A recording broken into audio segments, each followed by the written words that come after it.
ఇంత గొప్పగా ఉన్నటువంటి తెలంగాణ రాష్ట్రాన్ని టూరిజం ప్యాకేజ్లో కూడా పెట్టుకోకపోవటం చాలా బాధ అనిపించింది. లేకపోతే అత్యంత ముఖ్యమైనది రేర్ ఎర్త్ మినరల్స్. ఇవాళ రేర్ ఎర్త్ మినరల్స్ గురించి ప్రపంచంలోనే ఒక పెద్ద సమస్యగా మారినటువంటి పరిస్థితుల్లో భారతదేశం మొత్తం కూడా రేర్ ఎర్త్ మినరల్స్ మీద దృష్టి సారించి అందుబాటులో అవకాశం ఉన్న ప్రతి దగ్గర కూడా సీరియస్గా ముందుకెళ్ళాలి. Not only in the country, out side the country also. ప్రపంచంలో ఎక్కడ అందుబాటులో ఉంటే అక్కడికి అన్ని ప్రభుత్వ రంగ సంస్థలు వెళ్ళి ఆ రేర్ ఎర్త్ మినరల్స్లో సాధ్యమైనంత వరకు తీసుకొచ్చి భారతదేశ భవిష్యత్ టెక్నాలజీ మిషన్ సంబంధించి లేకపోతే మిగతా వాటికి అవసరం మేరకు వాడాలని చెప్పి ప్రయత్నం చేస్తున్న తరుణంలో మన రాష్ట్రంలోనే ఈ రేర్ ఎర్త్ మినరల్స్ సంబంధించి మన సత్తుపల్లి అట్లాగే రామగుండం లాంటి సింగరేణి ప్రాంతంలో తవ్విన ఆ మట్టిలో నుంచి మనం ఈ రేర్ ఎర్త్ మినరల్స్ సంబంధించి కొంత ఒక ప్రాసెస్ నడుస్తూ ఉంది. ఈ ప్రాసెస్ సంబంధించి భారత ప్రభుత్వానికి కూడా తెలుసు. ఉదాహరణకి స్కాండియం అండ్ స్ట్రోటనియం సత్తుపల్లి ఇవన్నీ సింగరేణి రామగుండం దాంట్లో డిపాజిట్స్ ఆఫ్ లిథియం లాంటివి కూడా ఉన్నాయి. We are all rare earth minerals. వీటి మీద పెద్ద ఎత్తున మనకి ఆడ ఎక్స్పెరిమెంట్స్ జరుగుతూ ఉన్నాయి. ఇటువంటి పరిస్థితులు ఉన్నప్పుడు రేర్ ఎర్త్ మినరల్స్ సంబంధించి తెలంగాణ పైన కూడా దృష్టి సారించి ఉండుంటే బాగుంటుందని నేను చాలా ప్రగాఢంగా నమ్మాను. అలాగే మీరు ఇంకా కొన్ని లైక్ సెమీ కండక్టర్స్ సంబంధించి మీరు తెలంగాణ ప్రభుత్వం భారత ప్రభుత్వాన్ని గౌరవ ముఖ్యమంత్రి గారు, గౌరవ ఇండస్ట్రీస్ మంత్రి గారు, ఇతర మంత్రులు అందరూ కలిసి ప్రధానమంత్రి గారికి మా దగ్గర ఎకో సిస్టమ్ చాలా పూర్తి స్థాయిలో ఎస్టాబ్లిష్ అయి ఉంది, ఈ సెమీ కండక్టర్ సంబంధించి మాకు కూడా ఒక శాంక్షన్ ఇవ్వాలని చెప్పి వారిని కోరటం, పరిశీలన చేస్తామని చెప్పారు తప్ప కనీసం ఈ బడ్జెట్లోనే ప్రకటిస్తారంటే ఇందులో కూడా ప్రకటించలేదు. వేరు రాష్ట్రాలు ప్రకటించారు కానీ తెలంగాణకు మాత్రం మొండి చేసి చూపించారు. ఇది ఒక ఇబ్బందికరమైనటువంటి అంశంగా నేను చూస్తూ తప్పనిసరిగా తెలంగాణ ప్రజానీకం దీన్ని గమనిస్తున్నారన్నటువంటి విషయం కూడా చెప్తా ఉన్నాం. అట్లాగే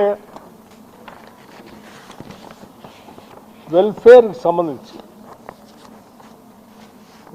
సంబంధించి ఎస్సీ ఎస్టీ మైనార్టీ వీళ్ళ వెల్ఫేర్ సంబంధించి పెద్దగా దీనిపైన ఎక్కడ దృష్టి సారించి ప్రత్యేకంగా వీటి కోసం ఆలోచన చేయలేదు ఇంత పెద్ద బడ్జెట్లో.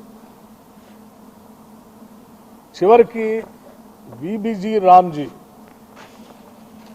Mahatma Gandhi national employment guarantee scheme సంబంధించి జాతీయ ఉపాధి హామీ పథకం అంటే ఈ పథకమే జాతీయ ఉపాధి హామీ పథకం అంటే కేవలం కేంద్రం మాత్రమే ఉపాధి చూపించే అత్యంత పేదవాళ్ళకి గ్రామీణ ప్రాంతాల్లో ఈ భారతదేశంలో ఎటువంటి ఇబ్బందులు లేకుండా ఉపాధి చూపించేటువంటి ఈ పథకాన్ని పూర్తిగా తూట్లు పొడిచి విబిజీ రామ్జీని 60-40 అంటే జాతీయ ఉపాధి పథకం నుంచి దాన్ని ఆ లిస్టులోంచే తొలగించే కార్యక్రమం చేపట్టారు.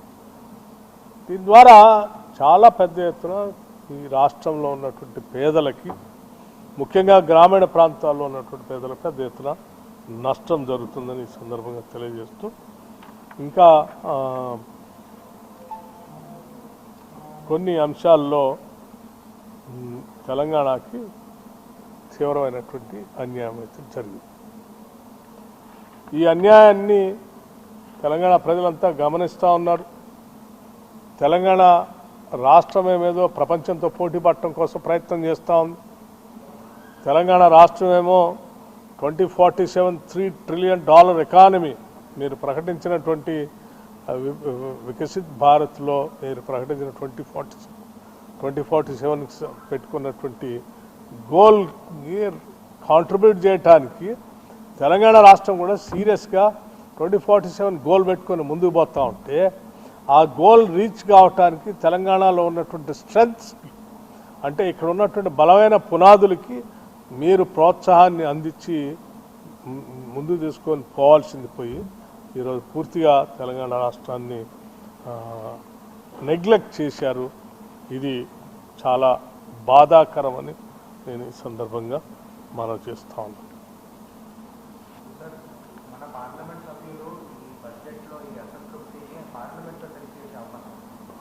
తప్పనిసరిగా పార్లమెంట్ తెలంగాణ రాష్ట్రానికి సంబంధించిన పార్లమెంటు సభ్యులంతా పార్టీలకు అతీతంగా తెలంగాణ రాష్ట్ర ప్రయోజనాలని పరమావధిగా పెట్టుకొని వాళ్ళందరూ వీటిపైన దృష్టి సారించి ఈ బడ్జెట్ సమావేశాల్లో తిరిగి మరొకసారి ఇటు ఆర్థిక శాఖ మంత్రి గారికి ప్రధానమంత్రి గారికి కూడా కలిసి రిప్రజెంటేషన్ ఇచ్చే ప్రక్రియ చేపట్టాలని రాష్ట్ర ప్రజల తరఫు నుంచి రాష్ట్ర ప్రభుత్వం భావిస్తాం.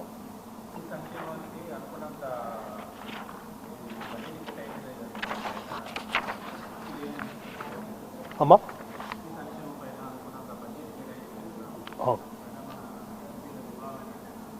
నేను అదే చెప్పాను కదా, ఈ అన్ని అంశాలపైన తెలంగాణ ప్రయోజనాల కోసం తప్పనిసరిగా పార్లమెంట్ సభ్యులు ఈ బడ్జెట్ సమావేశాల సందర్భంగా కలెక్టివ్ వాళ్ళు రిప్రజెంటేషన్ చేయాలని, పార్టీలకు అతీతంగా కూడా చేయాలని.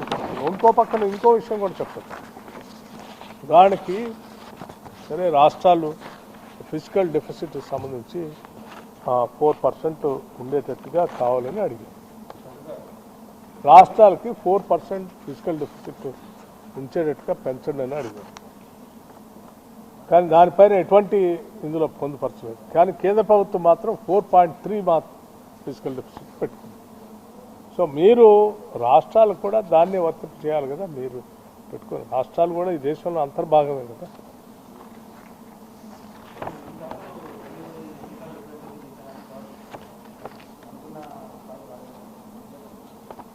We are very, very particular about semiconductor park, state government.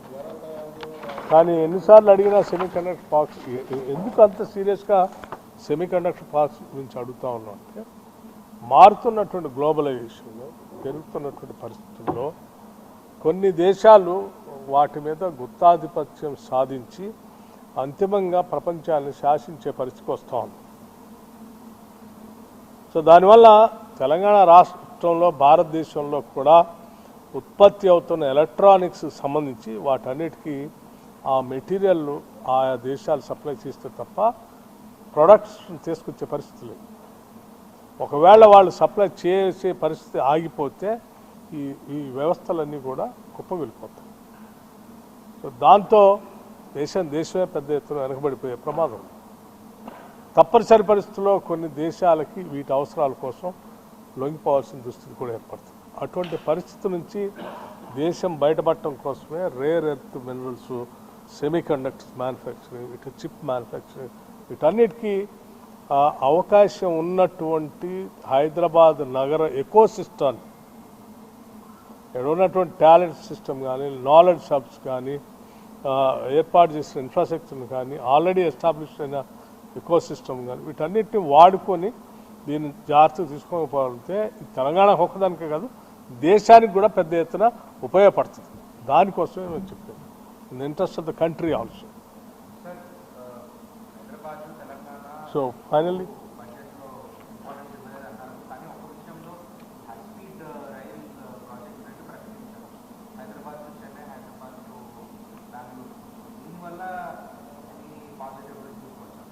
Fine 3 రైళ్ళు మాత్రమే ఇచ్చారు.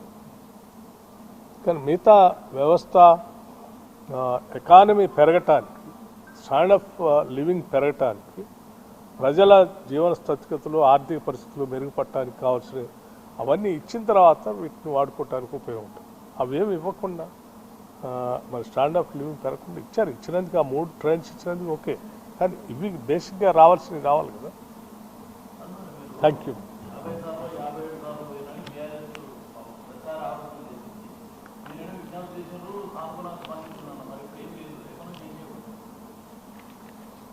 రాష్ట్ర ప్రభుత్వంగా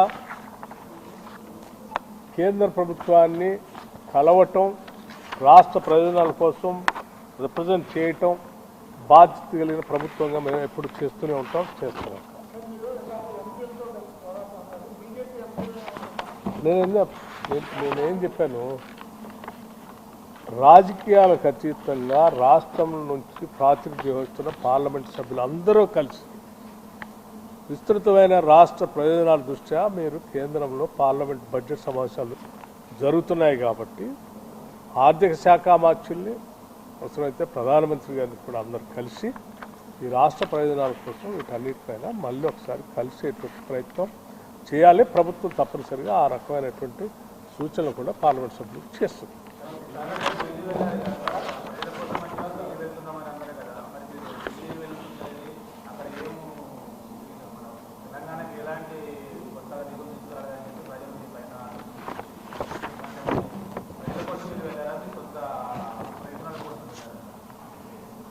ఇచ్చిన ప్రతి రిప్రజెంటేషన్, చెప్పిన ప్రతి అంశం ఈ రాష్ట్ర ప్రజల ప్రయోజనాల కోసం.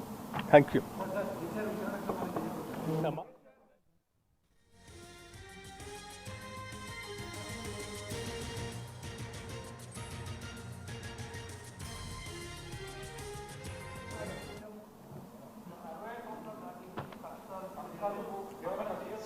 ప్రభుత్వానికి ఎవరి మీద కక్ష సాధింపు చర్యలు చేయాలనేటువంటి ఆలోచన లేదు, ఉండదు కూడా.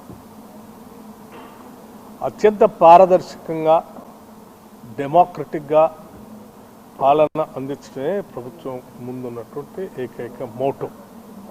దీంట్లో ఎవరికి రెండో ఆలోచన ఉండాల్సిన అవసరం లేదు. ఎవరైనా అట్లా భావిస్తే అది వారి ఆలోచనకు అనుగుణంగా అట్లా ఆలోచన చేస్తున్నాం తప్ప మాకెవరికి, ఈ ప్రభుత్వానికి కానీ ఎవరికి అటువంటి ఆలోచన